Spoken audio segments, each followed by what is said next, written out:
Zebo was obviously struggling a little bit for that Sunday game. Thomas has had some big hits, but how important is it for you guys to get those guys hitting well together? Well, I think that's one of the big keys. I think in one of the games, I guess it was Sunday's game. Ben, McDonald and Dave Neal said, what are you looking for the last few weeks of the season for you guys to, maybe put it in another gear and be able to have success going into postseason. And I think it's offense. I think, we've pitched pretty well to this point. The offense is just kind of like offense can be. It can be a little up and down, and we need to be a little more consistent. And it's not just those guys. I think it's everybody throughout the lineup. I think that's the mark of a good offense, that it's not just coming for one or two guys, it's coming from all 9 guys that day. Two teams tied in the SEC standings. It's a rivalry series. It's the last home series of the season. There's obviously going to be a lot of emotions for the players. How do you kind of have them handle that and not let the circumstance get bigger than the games? Well, I think sometimes you can use the adrenaline and those types of things to help you. But I think hopefully by now, especially with an older team, they know what makes them go. And some guys will play up that rivalry, and that'll make them play better. I think some guys have to really be present and know that it's not about the team in the other dugout. It's how well we can play. But I think that's really the message. I mean, the kids know. They understand how important it is for all the reasons, and certainly the rivalry. I think where we are in the season and all the postseason implications. And you can't hide them from that. They know, and the goal is to do what you need to do to be able to play well. I know the players have exams, but you're coming off a Tuesday, Thursday, and a Wednesday, Friday turnaround. Is the no midweek kind of well timed from a physical standpoint?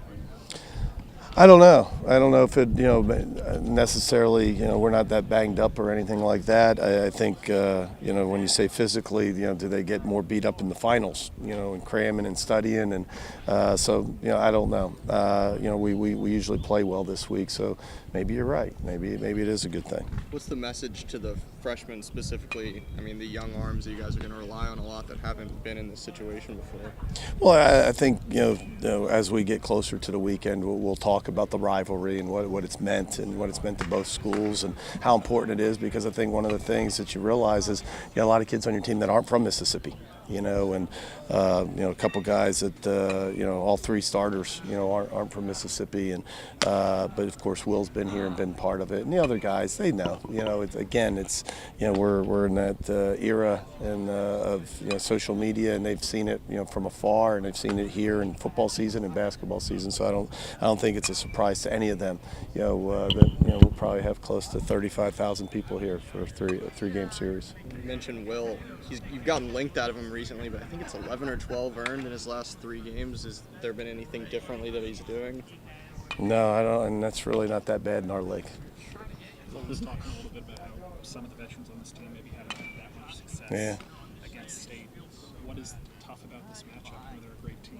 I don't think it has to do with that. I just think it is what it is. Last year we had a terrific year, didn't have a good weekend at their place, and and of course you say not a good weekend, and that's life in the SEC. Where I think if I remember right, the Friday night they beat us up. We won the next game, and then it went extra innings. The following game. So you're one pitch away from winning the series, and you don't. And so, but that's life in our league.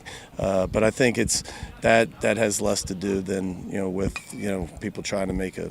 And I know you're not trying to do that, but I mean, I don't think there's a story in that. I think it's at the end of the day, it's how well you play.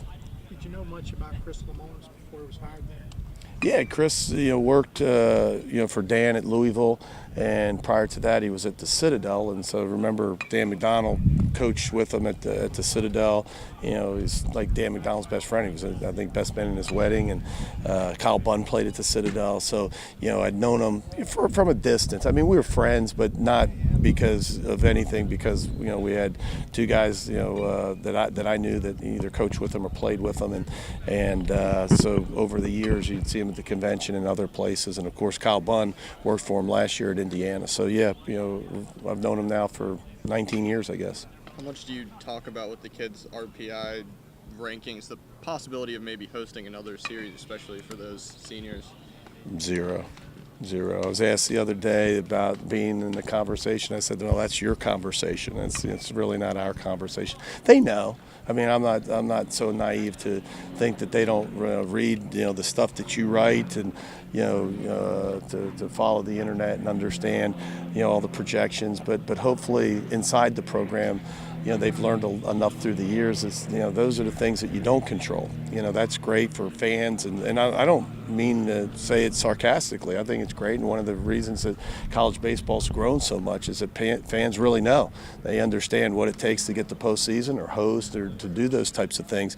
But that's not the recipe for success. To win a series or to have a good at bat or to pitch well, you got to continue to do what they've done all year long. And that's, I think, the mark of a good team is to be able to.